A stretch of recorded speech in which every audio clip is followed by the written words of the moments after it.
unless we dialogue, we won't make an impact on this public relations war. So in case you think I'm giving you pro-Israel sources, I'm going to give you just a couple from Amnesty International.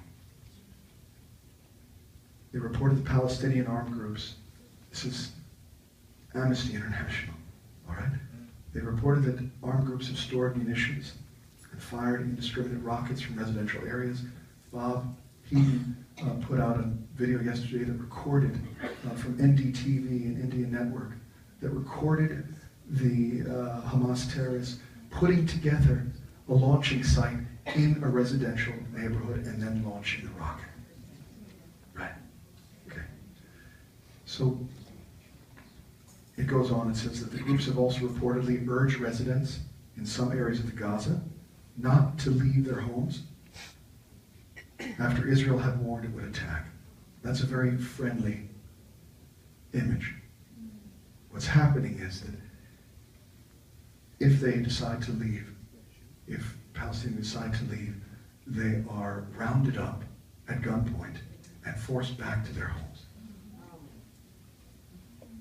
Literally offered up.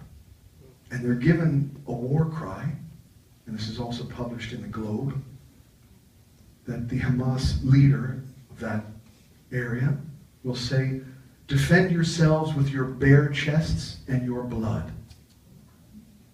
Right. Meanwhile, there are hundreds of miles of tunnels beneath the surface, and none of them are shelters. And so when Jon Stewart says, "I've seen frickin' Gaza," that's what he says. "I've seen frickin' Gaza." And when the Israelis tell the Palestinians where to go, where do they go? They're blocked at Egypt and they're blocked at Israel. Where do they go? So I'll tell you, Jon Stewart, exactly where they go. Israel targets, and almost by response, see, it has a military capability that when a missile is fired at it, a missile is then shot directly, automatically, at the source of that attack. So when you hear a hospital being bombed on the 3rd floor, it is because there was a launch from that 3rd floor of the hospital, and automatically the tank launches back to the source of the attack. Do you understand that? Yes. And you know that. Yes. This is not a secret. It's not a secret. And so,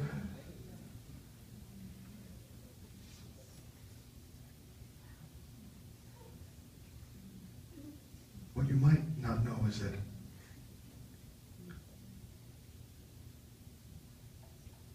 the IDF could have destroyed Hamas completely. Because the hundreds of tunnels, you know, they only took care of the attack tunnels. And by the way, that $400 million that was poured into Gaza by all of the humanitarian effort around, none of it went to the people. There are 1,800 millionaires. 1,800 millionaires in the Gaza Strip alone, not the West Bank, in the Gaza Strip alone. And this isn't money outside. These are people inside. And most of them, and I want you to know this, most of them want to do commerce with Israel. They want to have a commercial relationship that leads to another relationship with Israel. The residents, not the government, but the residents. But the government is a terrorist organization. Not only will they not support it, but if they hear of it happening, yes, they kill them. There was a woman on television, Israeli television news.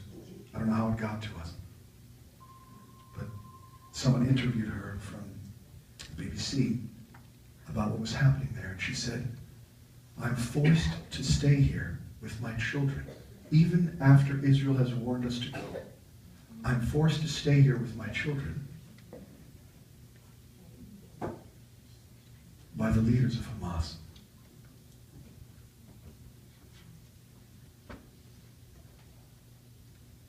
Need your purse? Of course.